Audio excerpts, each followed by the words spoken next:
دا 5 کارونه پروژه کې حتما وکړئ. السلام علیکم قدرمن دوستانو، ستړي مشي، هیله لرم چې جوړ روغ به یې. که غواړئ پوه شئ چې کوم 5 کارونه مهم دي او باید وکړو، نو د ویډیو تر اخره سره اوسئ.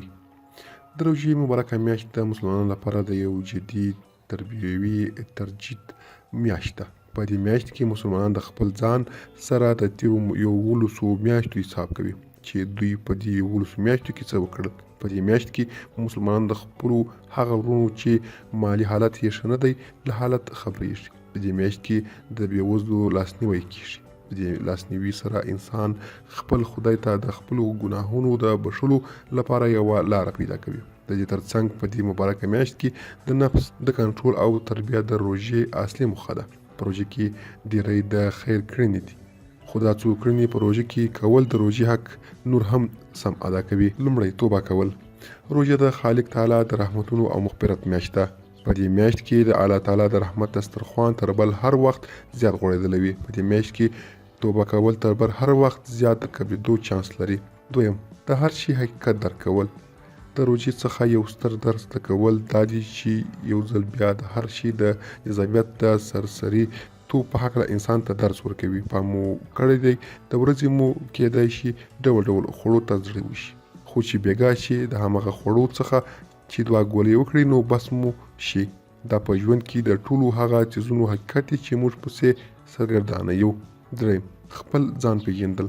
په نورمال حالت کې موږ د یوې ورځې سهار تر ماښامه د وږي او تږي کېدو خیال هم نشو کولی، خو د روژې په 2مه ورځ نور ورو ورو په خپل عادت کېږو. حتی د روژې په راتلونکو ورځو کې نور موږ ته روژه عادي کار ښکاري. همدا د انسان د اداپتاسیون یا د یو شي سره د تعامل او عادت کېدو لویه ځانګړنه ده.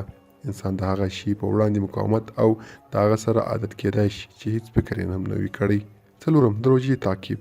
په روژه کې یو بل کار چې د روژې د ساتنې او دوام په هکله ګټور دی، هغه د روژې یو ځانګړې کتابچه اخیستل دي. که کتابچه نه وي، د ټلیفون د نوټ برخه هم بسنه کوي. په دې نوټ کې د روژې د میاشتې هغه عبادت چې تاسې کوئ، هغه ګناهونه چې تاسې تر کړي ولیکئ او وروسته د روژې هم همغسې تعقیب کړئ تر څو مو په رښتیا روژه نیولې وي. پنځم، قرآن کریم زده کول. د زده کولو څخه مطلب په عربي د قرآن کریم زده کول نه دي، بلکې د هغه ژباړه او موخه زده کول دي. په داسې یو کتاب ایمان راوړل چې سړی لوستی نه وي، واقعا غواړي چې په پټو سترګو دې څه ومني، بلکې د تحقیق او زده کړې امر کوي. پکار ده چې د مبارکه میاشت کې په هغه کتاب چې ایمان مو راوړی راواخلو او لوړ دقت سره یې مطالعه کړو. دوستانو، مننه چې د ویډیو تر اخره راسره وئ. که مو ویډیو خوښه شوې وي نو ضرور در سره لایک او شیر کړئ. مننه.